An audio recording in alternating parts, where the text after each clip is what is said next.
We're going to go straight to the Newsmaker hotline and say hello to Congressman Scott DesJarlais. Congressman, how you doing? You're in Washington, D.C., I assume. And I just had Senator Bill Hagerty in the previous hour, and I did ask for his opinion on what Washington, D.C. is looking like these days. I have not had you on in a while, and I don't think I've had you on since the National Guard went into Washington, D.C. So can you tell a big difference between the Washington, D.C. before the National Guard and then after the National Guard?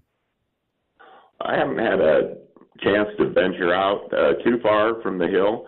You usually only had to go about 2 blocks to start seeing people who obviously were using drugs laying on the sidewalks, interfering with people, trying to have outdoor dinners or lunches. And so I haven't really had an opportunity to venture far from the Capitol, but you didn't have to go but a couple blocks to start seeing the problem exists. So I don't know what Senator Hagerty had to say. Maybe he's looked around a little more, but something definitely needed to be done. Do you ever go outside the Capitol, Congressman, or are you just like that, your little, 2-block area that you just refuse to go out from?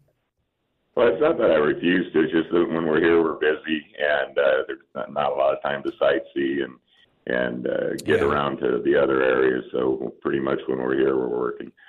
All right. So big in the news today, and I got to make sure that I ask you this. Of course, the battle over Epstein does continue, and you've got Thomas Massie, Republican, Ro Khanna, Democrat, and they had this meeting. Nancy Mace, of course, famously walking out of that meeting in tears with some of these Epstein survivors, if you will, some of these victims that, So I guess my question is, they are trying to get this discharge petition passed so that they will ultimately end up demanding the release of these Epstein files. That is something that goes through the House.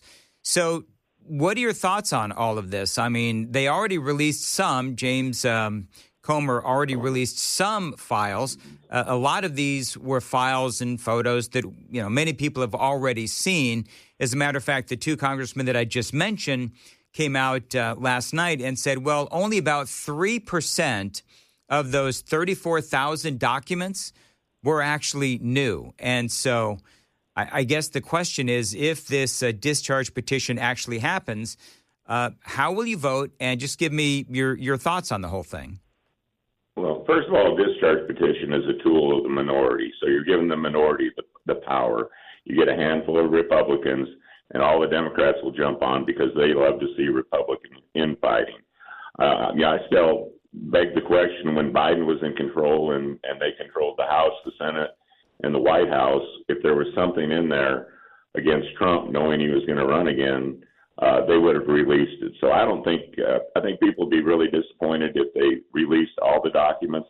I think the big concern right now is that for some of the victims, the exposure that they would be subjected to would be a problem. I think anybody that committed a crime, I don't care if it's Trump, Clinton, whoever, if Pam Bondi has that information, I've made this statement before, they need to be prosecuted. If they willingly engaged in illegal activity with underage girls, then, by all means, every one of those people should be prosecuted. But when you release entire sets of documents, you get guilt by association, where people, didn't really do anything, maybe just happened to be in the same room with the guy, and then they have to somehow prove that they're not a pedophile. And so you got to protect the victims. You can create a lot of problems for people who just happen to have a loose association with the guy. But I also think that Pam Bondi and Trump overplayed their hand during the campaign. They acted like, okay, we got the goods right here. And, when I'm president, we're going to release these things and, everybody's going to see them. And then all of a sudden afterwards, well, it was a suicide and there is no list. And so I think that because they misplayed that, they've created this turmoil here, and the Democrats are just jumping on it because they see some division among the Republican ranks, and they just want to stir that as much as they can. Well, and Thomas Massie, of course, is a Republican, but he's an anti-Trump Republican. So in this case, He's giving the Democrats and the media the ability to say that this is a bipartisan effort when in reality, Thomas Massie, I don't know. I mean, you spend more time with him than I do, Congressman Scott DesJarlais. But is Thomas Massie, he's anti-Trump? I mean, is there anything that he's ever agreed with Trump on? He's probably the person. I came in the same class with him in 2011. He votes no on almost everything. Rand Paul in the Senate is similar. His dad, Ron Paul, was kind of an isolationist. Tom's a libertarian, and so he votes like a libertarian, not really a Republican. Not necessarily a team player. He is sometimes. He's a nice guy. I mean, I've always considered him a friend, but now that he's kind of gotten into this feud with Trump, it's almost like the Liz Cheney or the Adam Kinzinger thing, where they're just going at each other. Trump's threatening to, not just threatening, trying to actively get rid of him in terms of the next election. And so there's this feud going on. And Tom's a really smart guy. I mean, he's very well educated, but he just, does not vote. He's not a team player. And so I think this is great. Obviously, I enjoy, space stuff. And the president sending U.S. Space Command to Huntsville, Alabama, even though I do believe it's pretty clear that there were politics involved, the president actually admitted as such. But I think this is a great thing for Alabama. Yeah, there's no question there's politics involved. The only thing I'm disappointed in is they didn't put it in Tennessee at Arnold Air Force Base, but I'm not going to complain because it's close enough. But, no, they did a study. They looked at 6 different states and 6 different locations as where Space Command would best be suited to function with the most efficiency. And far and away, Huntsville was chosen as the number 1 choice. Colorado was the number 5 choice. Trump wanted to put it in Huntsville where it was supposed to go. Of course, Alabama's a red state. Colorado, I could say it's purple. It's pretty much a blue state now. And General, I think Dickinson and Biden kind of just pulled the rug out from under Huntsville and said, we're putting it in Colorado Springs. And it was a real kick in the teeth at the time because, we were prepared for it. We have the infrastructure there. The Redstone Arsenal is there. The Marshall Space Center is there. It just makes a lot of sense. We had probably 8,000 people from my district that travel to Huntsville to work at one of those facilities. It's expected to bring in 30,000 new jobs or at least families. Huntsville's already become the largest city in Alabama. It's about to become larger. And nothing's done till it's done. But this needs to happen. It's how it was supposed to happen, and it's a great thing for Huntsville. It's a great thing for America, and of course, Space Command and all that falls under my subcommittee of strategic forces. So everything I do involves Golden Dome, involves space, involves sensors, missiles, missile defense, and this is all going to be a big part of that. And so I'm really excited from my position as chairman on that committee to get to work with these guys and start getting the Golden Dome in place. And it's an hour and 20 minutes from where I live, so it's going to be really convenient. And again, it was the first choice.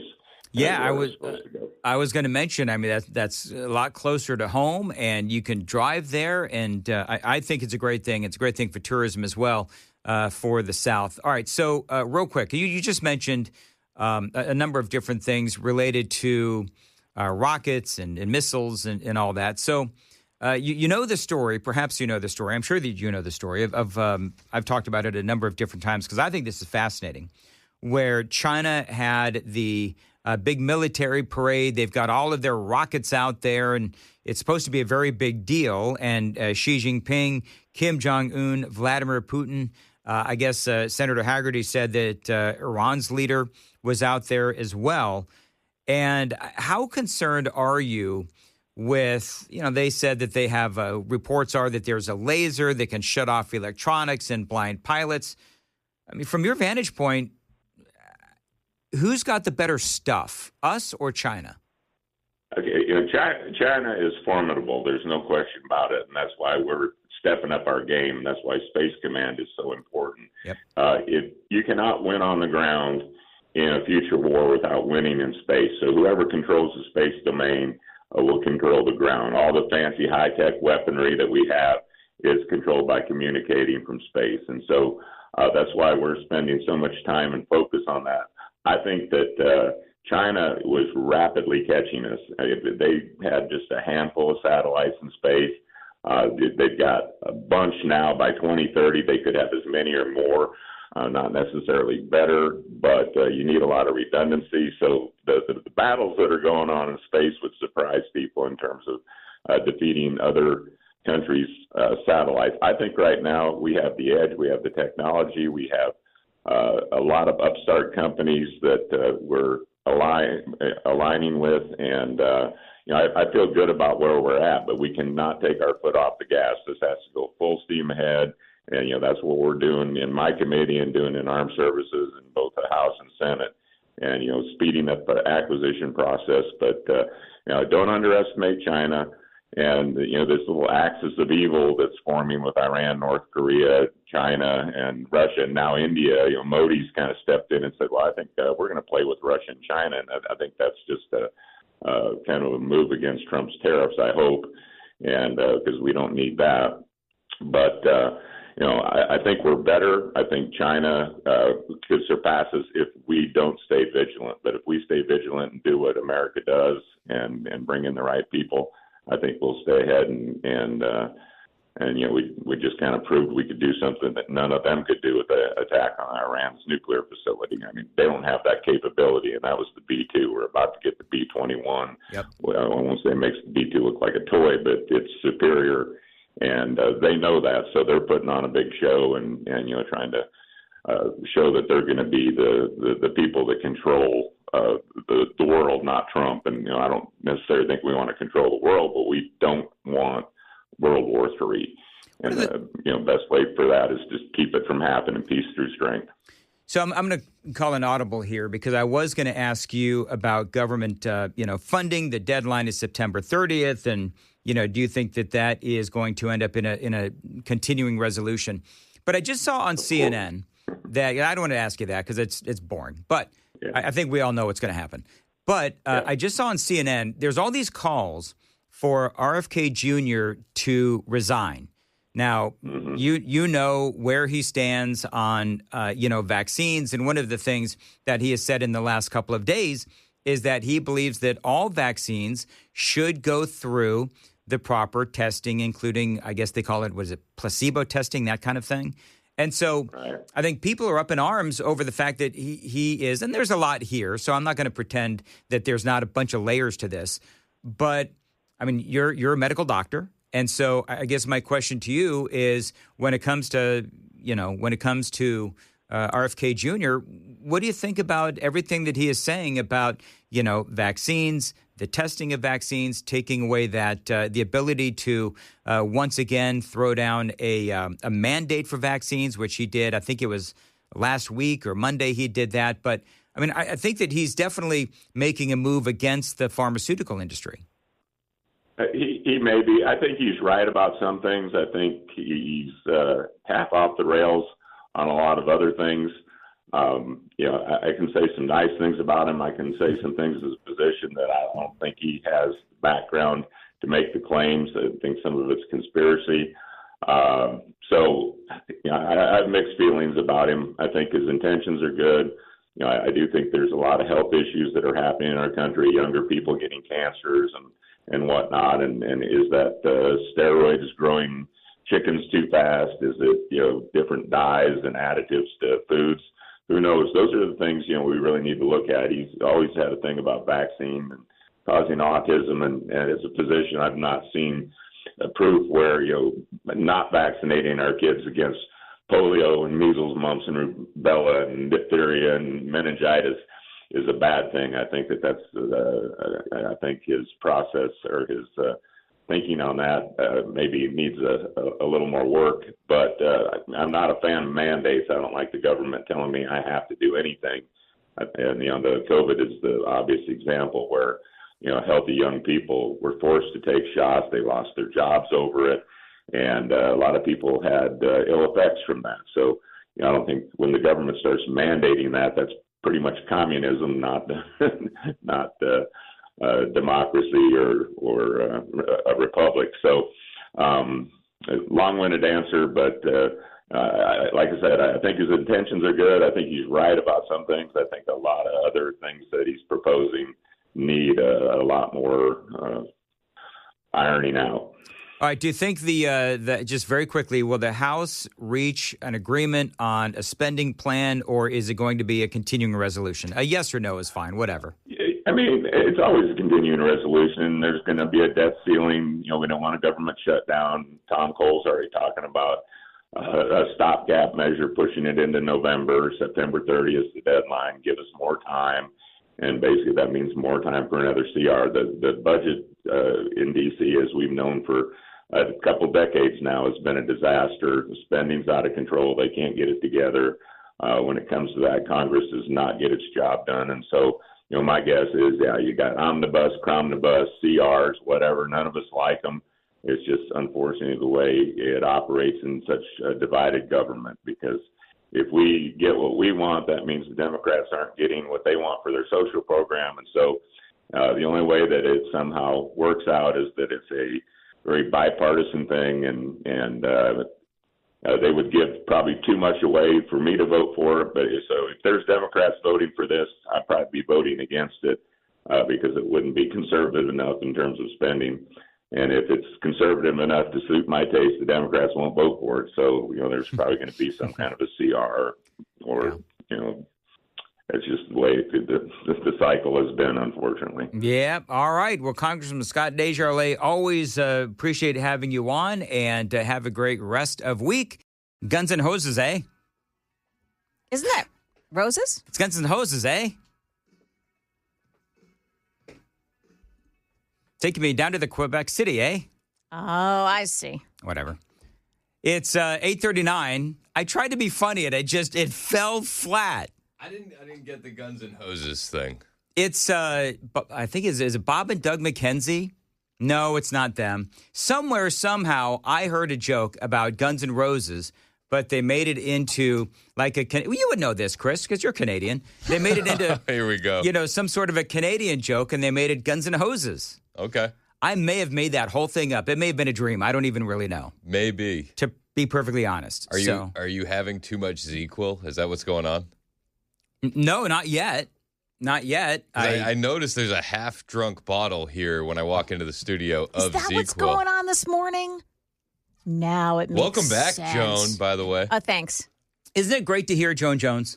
Do you have any idea how fearful the audience was that we lost you forever, Joan?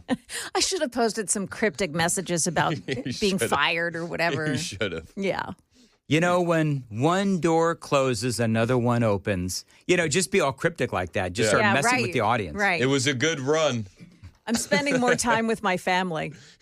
Yeah. It was a good run. It was more like a jog, but that's okay. No, I do have ZzzQuil. Thank you for calling me out. But why are you bringing that into work? All right, so here's the deal. I'm very interested in this. Well, I was on from midnight until right now at Red Eye Radio overnight, and I'm doing this show now. A normal person wouldn't need the drugs to help them sleep after that. Okay, but here's the thing. Right. I also have another show from 11 to 2 this morning into the afternoon, 11 a to 2 p.m. So I've actually gotten a hotel room next door where I will be drinking the ZzzQuil, because once I get off at 2, I've got to be back up at about, 8 o'clock or so that I can begin preparing for Red Eye at midnight. The only way, because you ever get so tired, guys, that you can't fall asleep? Yes. So that's what this is. When I show you this bottle tomorrow, Chris, the entire bottle will be empty. That's how much ZzzQuil I will no doubt be drinking. He got a 6-pack of those. Just taking to the hotel with him. That's exactly I feel right. like this is an issue. Yeah. Yeah? You feel like the ZzzQuil? I'm worried about you. It helps me sleep. It does. Because when I number one, I'm going to bed at an odd time. Okay. Right? And I'm going to bed in an odd place, in a hotel across the street. And Joan she can relate. There are times when you are so tired that you cannot fall asleep. So that's what the ZzzQuil is for. Okay. It's working. That's right, Joe. So it's working. I just looked up long-term side effects of ZzzQuil. Of course you did. Brain fog. Tolerance and dependence is number one. Yeah. What is it? Tolerance and dependence is number one. Okay. Which, by you saying you're going to drink a half a bottle, I feel like we're already there. Perhaps. Number two. Don't judge me. I'm not. You are. I'm not. I'm just looking. We're just doing this for science. Number two. Cognitive effects. What? Cognitive effects. Come on, man.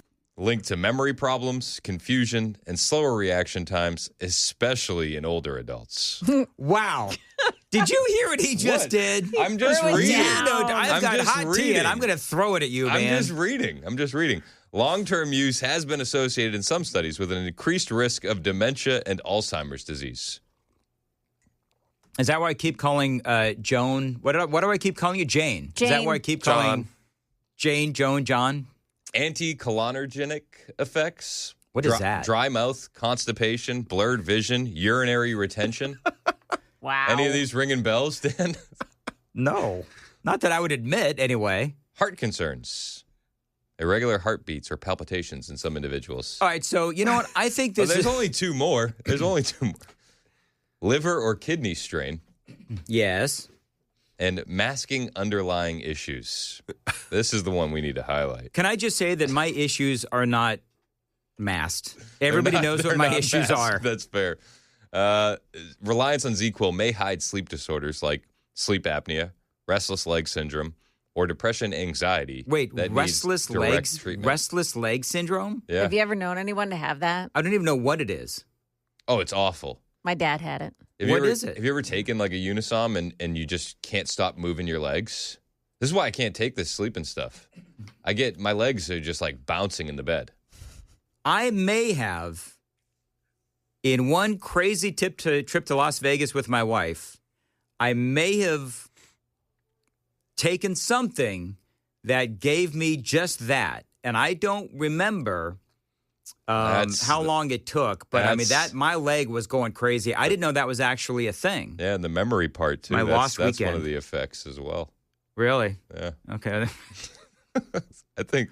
What's your name again?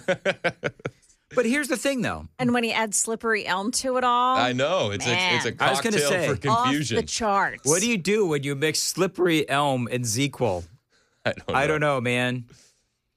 So Sure, AI has a solution for you. What's that? If you ask AI what the effects are of those two. I think it leads to things like this. And I'm trying to put it in, and I just can't get it in.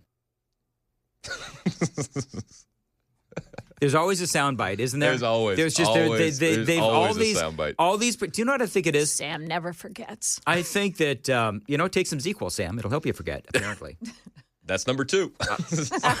Prefer my memory-based products to come from a distillery if it's going to make me lose my mind. All these producers, like they not so secretly hate me, and they've got all their little sound bites that they can pull up at a moment's notice, and that's what they do. I would love a piece of that wood.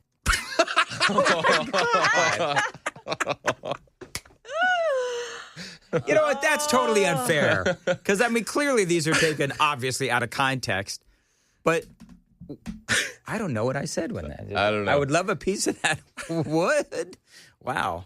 Hey. Yeah, that's an oldie but a goodie. Yeah, that's a good one. Do you know what just occurred to me, though?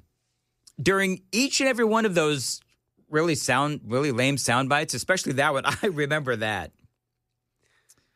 I was on Slippery Elm. Yep. So maybe that's what's happening with me is Slippery Elm makes you, say really dumb, silly things. It also, Slippery Elm, I would say, impairs your judgment. Because I, honest to goodness, thought when I did that hey thing.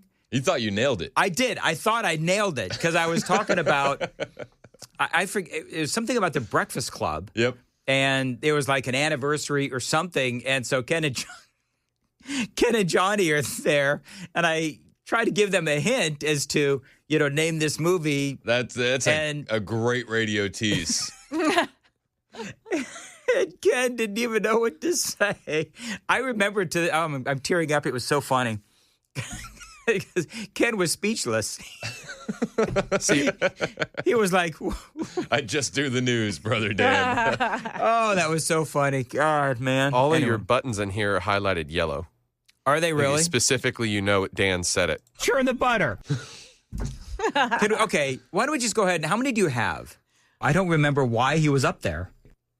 How many Comes to a creaking skull. Yep, that's a fave of mine. A creaking skull. Nothing will ever beat. I would love a piece of that wood. It's pretty good. That is good. I don't know why I would ever say that I would love a piece of. Were you endorsing a hardwood floor company? No, not that I know of. I've endorsed a lot of companies. I have no idea about that. But anyway, that's funny. How was your drive in? It was a pain.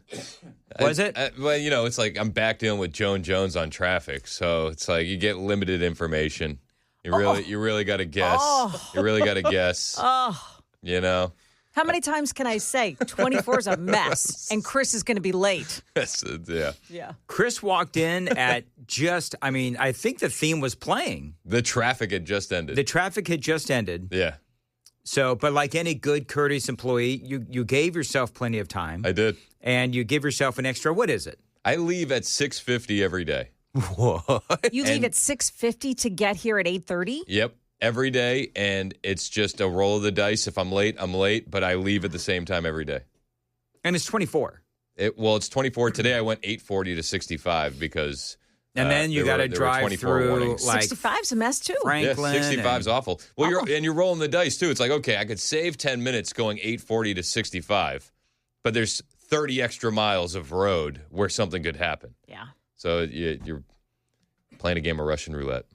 I'm so glad You I work need mornings. A robo-taxi. I need a tunnel from Murfreesboro Ooh. directly here. Yeah. If only we knew somebody who drills tunnels. If only. Elon Musk, get in contact with Elon and tell him that, There was I saw a story where somebody was talking about a tunnel from Murfreesboro to Nashville. If there's, and people who have to travel 65 every day are going to yell at me, but whatever. Murfreesboro to Nashville, that tunnel needs to happen. Yes. That needs to happen because 24, I don't think you can expand it anymore because then There's you're stuff on going both to. sides. Yeah, then all of a sudden. I have an idea. How about if they stop building in Murfreesboro? Like, honestly, a all good they idea, do too. is buy up all the farmlands and build more developments. Just stop. It's a good idea too, Joan. Yeah. Stop. We're full. Find another Spring county. Hill does the same darn thing. That's why I left Spring Hill. My first year in Nashville, in Middle Tennessee, I lived in Spring Hill, and I could not get out of there fast enough. It's like they build and they build and they Yeah. build, and the traffic is just so mind-bogglingly horrible that I moved. I couldn't take it. Yeah. I said, family, we're picking up and we're moving to Franklin, where the traffic also sucked. So then I decided, hey, you know what? I'm going to go to Mount Juliet, and Mount Juliet is great. Like, don't tell anybody, because we don't want anybody, to come to Mount Juliet, because the traffic is actually not bad. It's only until you get it like into Donaldson and heading towards downtown that it gets really bad. So yeah, don't come to Mount Juliet. We're full. Yeah. Murfreesboro's full too, just for the record. Stay out of Coffee County. Same with Robertson. We're so welcoming here on Nashville's Morning News, aren't we? There's a lot of I hear places. great things about Cheatham, Yeah. Sumner, I hear nice things about White House. Go for Yeah, that. White House, go north. but the Sumner side, not the Robertson side of White I House. hear fabulous things about Kentucky. Wow. cheap real estate in Kentucky, honestly. STP, Stone Temple Pilots on Super Talk 99.7 WTN. And we finally figured out the origin of this comment that I made about wood. I would love a piece of that wood. So we had a couple people texting in to remind us what that was. this is what I love about this audience is because I said it. and I don't remember what it was about, but 2008 on the text line, and Cass texted in and said it was about Andrew Jackson's magnolia tree being made into a mantle at the White House. In 2008, you did that? No. Oh. Sorry, the last four of one of the texters. Oh, I got 2008. Gotcha. I think that was, 3-4 years ago? When was that a thing? I have no idea. Had to be in the last couple of years. I know that it was during the morning show, so it had to be in the last 3.5 to 4 years, almost 4 years. It couldn't have been during Biden, could it? Because Andrew Jackson's an evil racist. You know what I mean? Yeah, I do know what you mean. They don't want to invite that evil in. I don't know. Sam, can you Google that real quick? When were they trying to get magnolia or wood from Andrew Jackson's magnolia tree? Put a Harry D on my. Ah. Oh, no. For the love of all that is holy. Wrong button. Yeah. Whoops. I think we're going to talk about what you have coming up, Chris. All right. Well, today on the show, we got a lot of moving parts. We got the president is going to have the new president of Poland at the White House today, so we'll be keeping eyes on that. We got J.D. Vance traveling to Minneapolis to pay respects to the victims of the shooting at the Annunciation Catholic Church with his wife, Usha. So we'll be keeping our eyes locked on that. We'll also talk about the greatest political headline that I've ever seen in my life. What was it? Politico put it out. It said, Trump denies he's dead. That's awesome. All that and more. Plus, there was an Epstein doc drop, and a lot of people are underwhelmed, to say the least. 34,000 documents and nothing there. Well, and the worst part is the way that they drop them. You can't really search these things at all. It's one document, one file, and it's all an image, no they PDFs. They purposely made it difficult for people to call through. 100%.